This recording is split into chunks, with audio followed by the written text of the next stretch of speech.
Thank you very much, Congressman Hoyer. Leon, is that picture going to get on the nightly news tonight? Because the camera seems to have gone. I don't know, did it leave? It got Leon here and then it split.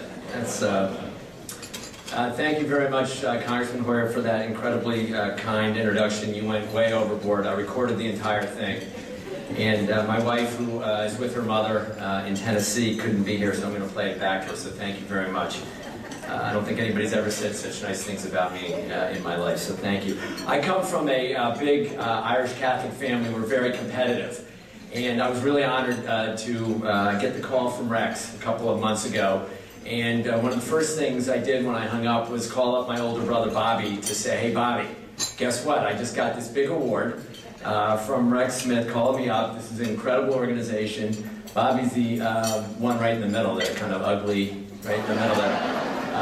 Not the big one, that's Anthony. Hearts and Homes for Youth, it's fantastic. And he said, oh yeah, that guy Rex Smith called me up about a month ago and asked me to get the award. And I said, you gotta be kidding me. And he goes, no, you know, I've done all this work with Bono. I've helped to eradicate HIV/AIDS in Africa. We created the One campaign, Product Red. I said, all right, and I hung up on him. I called my brother Timmy. I said, Timmy, you're not going to believe it. I got this award from Hearts and Homes. Rex Smith called me up. He goes, oh yeah, Rex called me 2 weeks ago and asked me to get the award. And I said, what are you talking about? He goes, you know, I run Special Olympics. Mother created Special Olympics. It happened in Montgomery County. I'm all over the world. I'm meeting with the head of China. I'm a big shot. I hung up on him.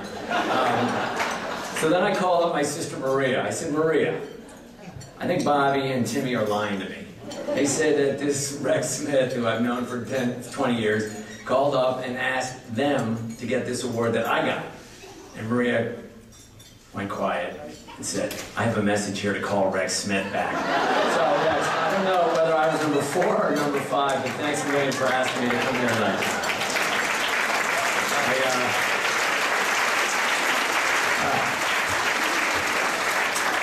The pressure of legacy. Robert Poland, I bet you understand that, right? My mom really loved Steny Hoyer. My mom and my dad both loved Steny Hoyer.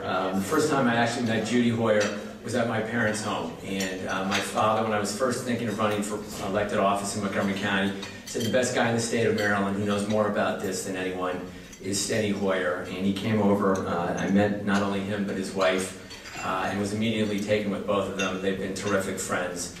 Not only the Shriver family, but the extended Kennedy family.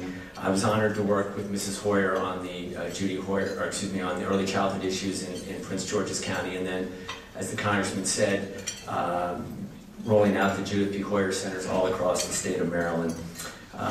Terry Lehrman has been a friend of all of the Kennedys and Shrivers for longer than I care to admit, and he's a great guy and a great leader. I'm sitting at a table with Robbie Calloway and Steve Salem, who run the Cal Ripken Senior Foundation, and they do wonderful work. Did it before with the Boys and Girls Clubs of America, and now doing it not only with the Boys and Girls Clubs of America, but also with the Cal Ripken Senior Foundation, and they're doing wonderful work.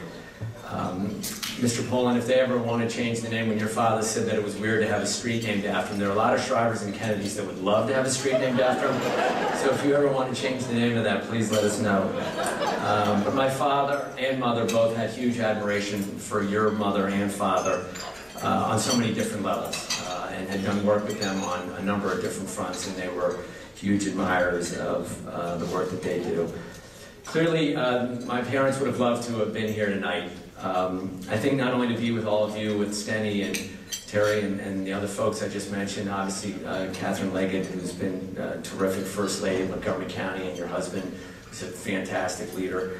But I think she really would have, and he really would have loved to have been here with the people who got the awards about 15 minutes ago.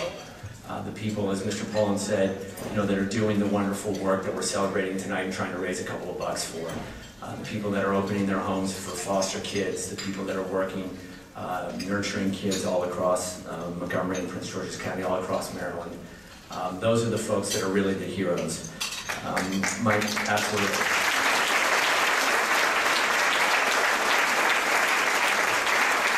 You know, the Congressman mentioned the child poverty rates in this country, and although I hate to do this, I'm going to correct you just a little bit, Congressman. Child poverty rates now in this country are 22.7%. And in rural America with Save the Children, it's over 30, and in some cases close to 40 or 50%. That means that 1 in 4 kids in this country are living in poverty. And you see some of the examples of kids that grow up in poverty. I turned to Robbie when the congressman was speaking, and I said, shame on us as a country. I wrote it down. I wanted to just say that again. I think my parents would be appalled at that fact that so many kids are living in poverty. The senior poverty rate in 1965, when my dad started the war on poverty, was the same as it is for kids, 25%. Today, the senior poverty rate is at 9%. Kids are almost back at 25%. We can, if we really care about kids' issues and we really care about children, we can lower the kid poverty rate in this country. It takes a national commitment, it takes supporting leadership like Steny Hoyer, and it takes standing up and fighting for kids, fighting for more resources for organizations like Hearts and Homes, standing up and pushing back against political leadership that says they care about kids and then doesn't invest in them.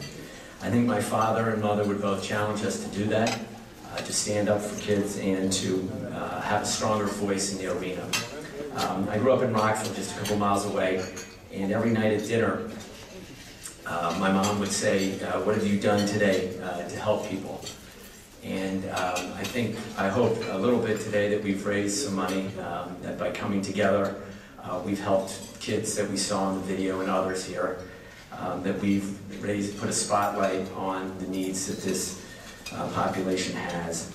And we've done a little bit to make the United States in this area a little bit better. We have a lot of work to do, but I thank you all for coming tonight, for helping to answer that question, what have you done to make the world a better place? And I ask you to help Robbie raise a couple more bucks later this evening. Thanks very much.